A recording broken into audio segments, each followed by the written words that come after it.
मित्रों, साल 2025 का दूसरा चंद्र ग्रहण 7 सितंबर दिन रविवार को लगने वाला है।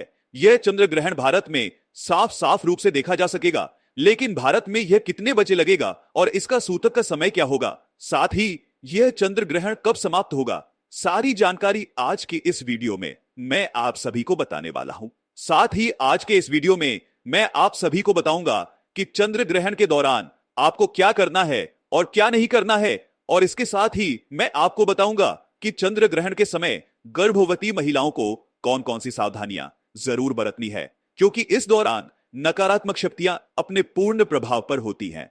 तो इस दौरान गर्भवती महिलाओं को क्या करना है और क्या नहीं करना है, साथ ही उन्हें कौन से ऐसे उपाय जरूर करने होंगे ताकि उनका होने वाला जो शिशु है उस पर चंद्र ग्रहण का दुष्प्रभाव एकदम सुरक्षित रहे।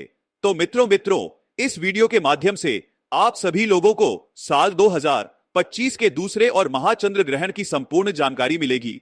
इसीलिए इस वीडियो को लास्ट तक जरूर देखिएगा। बाद में आप ही इस वीडियो को देखने के बाद में आप ज्यादा से ज्यादा अपने पड़ोसी और रिश्तेदारों के साथ इस वीडियो को शेयर करना भी बिल्कुल मत भूलिएगा। साथ ही चंद्र ग्रहण की इस वीडियो को लाइक करके हमारे चैनल सब्सक्राइब जरूर कीजिएगा, ताकि आने वाली हर एक वीडियो सबसे पहले आपको संपूर्ण जानकारी के रूप में मिल सके। तो मित्रों, साल 2025 में कुल 4 ग्रहण हैं, जिनमें से 2 सूर्य ग्रहण और 2 चंद्र ग्रहण हैं। और इस साल 2025 में जो पहला चंद्र ग्रहण था वह 14 मार्च को लग चुका है, और अब साल 2025 का यह दूसरा और अंतिम चंद्र ग्रहण 7 सितंबर दिन रविवार को लगने जा रहा है। पर मित्रों, यह कोई मामूली चंद्र ग्रहण नहीं होगा, बल्कि एक महाचंद्र ग्रहण होगा, जिसका ना केवल पूरी दुनिया के ज्योतिष पंडित बल्कि एस्ट्रोलॉजर भी बेसब्री से इंतजार कर रहे हैं। आपको बता दें कि ज्योतिष शास्त्र में चंद्र ग्रहण को अशुभ घटना के रूप में देखा जाता है, क्योंकि चंद्र ग्रहण के दौरान चंद्रमा पीड़ित अवस्था में होते हैं और अशुभ फल देते हैं, क्योंकि इस समय चंद्रमा की जो शक्ति है वह बिल्कुल ही क्षीण होती है। इस दौरान कई ऐसे कार्य हैं जिनको करना बिल्कुल ही वर्जित होता है। खास तौर पर जो शुभ कार्य है उन्हें चंद्र ग्रहण के समय बिल्कुल भी नहीं करना चाहिए। आपको बता दें कि चंद्र ग्रहण एक खगोलीय घटना है। जब पृथ्वी, सूर्य और चंद्रमा के बीच में आती है तब इसे ही चंद्र ग्रहण कहा जाता है। आपको बता दें कि साल 2025 में 7 सितंबर को लगने वाला यह चंद्र ग्रहण एक पूर्ण चंद्र ग्रहण होगा। इसमें पृथ्वी चंद्रमा को पूरी तरीके से ढक लेगी, और 7 सितंबर का लगने वाला यह चंद्र ग्रहण भाद्रपद मास के शुक्ल पक्ष की पूर्णिमा तिथि को लगेगा। चलिए अब जान लेते हैं कि 7 सितंबर को लगने वाला यह चंद्र ग्रहण कहां कहां पर दिखाई देगा। तो यह चंद्र ग्रहण भारत के हर शहर से साफ साफ देखा जा सकेगा, और भारत के साथ साथ यह चंद्र ग्रहण संपूर्ण एशिया, ऑस्ट्रेलिया, यूरोप, न्यूजीलैंड, पश्चिम और उत्तरी अमेरिका, दक्षिणी अमेरिका और अफ्रीका के पूर्वी क्षेत्रों में दिखाई देगा। और अब बात कर लेते हैं इस चंद्र ग्रहण के समय की। तो मित्रों, भारतीय समय के अनुसार इस चंद्र ग्रहण की शुरुआत 7 सितंबर 2025 की रात 9:58 पर हो जाएगी, और इस चंद्र ग्रहण की समाप्ति मध्य रात्रि उपरांत यानी कि देर रात 1:26 पर होगी। इस चंद्र ग्रहण की कुल अवधि लगभग 3 घंटे 222 तक रहेगी। और बात कर लें इस चंद्र ग्रहण के सूतक काल की, तो देखिए, जब सूर्य ग्रहण लगता है तो उसका जो सूतक काल होता है वह 12 घंटे पहले से मान्य होता है, लेकिन चंद्र ग्रहण में सूतक काल 9 घंटे पहले से ही मान्य होता है। और क्योंकि यह चंद्र ग्रहण भारत में दिख रहा है, इसलिए भारत में भी इस चंद्र ग्रहण का सूतक काल बिल्कुल ही मान्य होगा।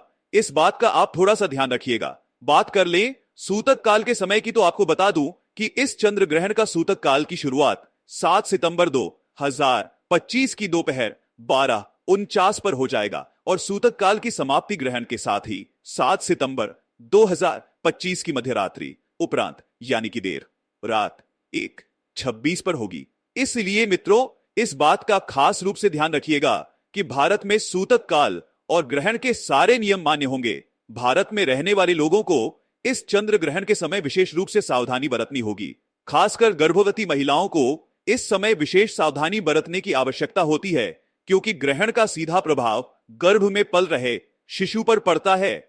इसलिए चंद्र ग्रहण के समय गर्भवती महिलाओं को चांद की रोशनी में नहीं जाना चाहिए, और अपने गर्भ पर ग्रहण की छाया तो बिल्कुल ही नहीं पड़ने देनी चाहिए। साथ ही चंद्र ग्रहण के समय गर्भवती महिलाओं को ज्यादा से ज्यादा भगवान का ध्यान, मंत्र जाप आदि करते रहना चाहिए, या किसी धार्मिक पुस्तक का पाठ करना चाहिए। गर्भवती महिलाओं को नुकीली और धारदार चीजों का प्रयोग इस समय सूतक काल और ग्रहण के दौरान बिल्कुल भी करना वर्जित माना जाता है। गर्भवती को ग्रहण में गलती से भी देखना नहीं चाहिए। मित्रों, ग्रहण के समय गर्भवती महिलाओं को किसी भी बात की टेंशन नहीं लेनी चाहिए और इस दौरान गर्भवती महिला को झुककर भी कोई भी काम नहीं करना चाहिए। इस समय सुई धागे का इस्तेमाल ना करें और ना ही बुनाई करें। ऐसा माना जाता है कि ग्रहण के समय प्रेग्नेंट महिला को धातु से निर्मित चीजों का प्रयोग भी नहीं करना चाहिए और ना ही उन्हें इस समय शरीर में धारण करना चाहिए। संभव हो तो ग्रहण खत्म होने के बाद गर्भवती महिला को स्नान अवश्य ही करना चाहिए और ग्रहण के दौरान अपने पेट पर गेरू का लेप अवश्य ही करके रखना चाहिए। अगर आप बीमार हैं तो किसी कारणवश स्नान न कर पाएं, संभव ना हो तो कम से कम अपने ऊपर गंगाजल का छिड़काव अवश्य ही करें और अपने कपड़े अवश्य बदल लें। ग्रहण के दौरान गर्भवती महिला को खाने में छोक और तड़का भी नहीं लगाना चाहिए। खाने को जितना साधारण रखें उतना ही बेहतर होगा। इसके अलावा बता दें कि ग्रहण के समय पति पत्नी को शारीरिक संबंध भी नहीं बनाने चाहिए। ऐसा करने से आपके घर की सुख शांति खराब हो जाती है। यदि आपकी कुंडली में कोई दोष है तो इस समय ग्रहण के दौरान आप घर से बाहर ना निकलें। खासकर जिनकी कुंडली में राहु केतु का प्रभाव ज्यादा हो।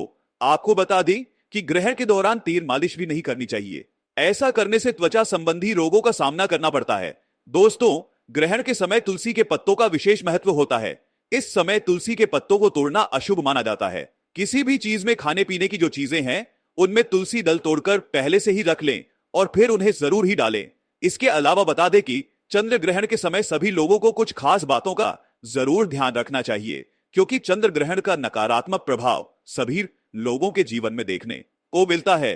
ध्यान रखें कि चंद्र ग्रहण के दौरान बालों में तेल लगाना, भोजन करना, पानी पीना, सोना या बाल बनाना, ये सभी कार्य बिल्कुल ही वर्जित होते हैं। इस दौरान कपड़े धोना, बर्तन धोना, खाना बनाना या फिर ताला खोलना और दंत मंजन करने की भी मनाही की जाती है। अगर आप बीमार हैं, बुजुर्ग हैं या बच्चे हैं या फिर गर्भवती महिला हैं और इस समय ग्रहण के समय कुछ भी खाने पीने की आवश्यकता हो तो आप ग्रहण के सूतक काल लगने से पहले ही खाने पीने की पूरी तैयारी कर लें और हर एक खाने पीने के सामान में तुलसी दल डालना बिल्कुल भी ना भूलें। इससे उन अन्न और जल में ग्रहण का दोष नहीं लगता है और आप ग्रहण की नकारात्मकता से एकदम सुरक्षित रहेंगे। मित्रों, इसके अलावा चंद्र ग्रहण के समय कोई भी शुभ कार्य नहीं करना चाहिए। आपको बता दें कि ग्रहण के दौरान पूजा भी निषेध मानी गई है।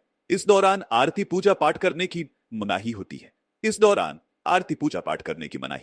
इस दौरान मूर्ति का स्पर्श करना बिल्कुल ही वर्जित होता है, क्योंकि इस समय प्रकृति सबसे ज्यादा संवेदनशील स्थिति में होती है। यही कारण है कि इस दौरान पेड़ पौधे फूल पत्ते तोड़ना नहीं चाहिए। शास्त्रों के अनुसार चंद्र ग्रहण के दौरान नाखून काटना, बाल काटना, दाढ़ी बनाना अशुभ माना जाता है। ग्रहण के समय मांस, मछली, मदिरा आदि का सेवन भी ना करें। ग्रहण की अवधि में यह सब चीजें नहीं खानी चाहिए। सिगरेट और शराब जैसे नशीले पदार्थों से भी बचना चाहिए। चंद्र ग्रहण के दौरान आपको किसी भी तरह का मनोरंजन भी नहीं करना चाहिए। कुछ लोग टाइम पास करने के लिए जुआ या ताश आदि खेलते हैं, जो कि बहुत ही गलत होता है। आपको बता दें कि ग्रहण के समय किसी दूसरे का दिया हुआ अन्न भी नहीं खाना चाहिए, वरना आपके ऊपर भार पड़ता है और 12 वर्षों का पुण्य नष्ट हो जाता है। एक बात का ध्यान रखें कि ग्रहण के दौरान बाहर का खाना भी नहीं खाना चाहिए। इस दौरान सोना नहीं चाहिए, लेकिन गर्भवती महिला, बूढ़े और बच्चों पर यह नियम लागू नहीं होता है। मित्रों, ग्रहण के समय जितना हो सके ईश्वर का ध्यान करना चाहिए। ग्रहण के समय लड़ाई झगड़ा भी नहीं करना चाहिए। इस दौरान झूठ, कपट, बुरे विचारों से परहेज करें। ग्रहण काल में मन और बुद्धि पर पड़ने वाले कुप्रभाव से बचने के लिए आपको ज्यादा से ज्यादा भगवान का नाम जप करना चाहिए या किसी मंत्र का जाप करना चाहिए। आप चंद्र ग्रहण के दौरान चंद्रमा के मंत्रों का जाप करें। एक मंत्र मैं आप सभी को बता रहा हूं, इसे आप कहीं नोट कर ले और चंद्र ग्रहण के दौरान आप इसका जाप कर सकते हैं। मंत्र है ओम चंद्रे नमः या फिर ओम सोमाय नमः। मंत्र का जाप कर सकते हैं और ग्रहण समाप्त होने के बाद गंगाजल डालकर स्नान अवश्य करें। पूरे घर में झाड़ू और पोछा लगाएं। गंगाजल का छिड़काव घर के मंदिर से लेकर घर के हर एक कमरे में जरूर ही करें। इसके बाद आप किसी जरूरतमंद गरीब या ब्राह्मण को अन्य धन और वस्त्र का दान करें। इससे आपको पुण्य की प्राप्ति होगी। और अब बात कर लेते हैं चंद्र ग्रहण के दौरान आप किन उपायों को करके अपने जीवन के हर एक प्रकार के कष्ट से मुक्ति पा सकते हैं और अपनी मनवांछित इच्छाओं को पूर्ण करवा सकते हैं। देखिए, इस दौरान प्रकृति बहुत ही संवेदनशील होती है। इस दौरान किया गया कोई भी उपाय कभी विफल नहीं जाता है। तो इस समय आप धन लाभ के लिए ग्रहण के समय श्री सूक्त का पाठ करें। इससे धन के कई तरीके से लाभ होते हैं और पैसे रुपए से जुड़े हुए जितने भी ब्लॉकेज आपके जीवन में आपकी कुंडली में लगे हुए हैं वह अपने आप ही खुल जाते हैं। सुख समृद्धि के लिए ग्रहण के समाप्त होने के बाद गाय माता को गुड़ और रोटी अवश्य ही खिलाएं। इससे घर में सुख समृद्धि की प्राप्ति होती है। नजर दोष से मुक्ति पाने के लिए ग्रहण के बाद काले तिल और सरसों के तेल का दीपक पीपल वृक्ष के नीचे जरूर जलाएं। इससे नजर दोष की समस्या से आपको मुक्ति मिलती है।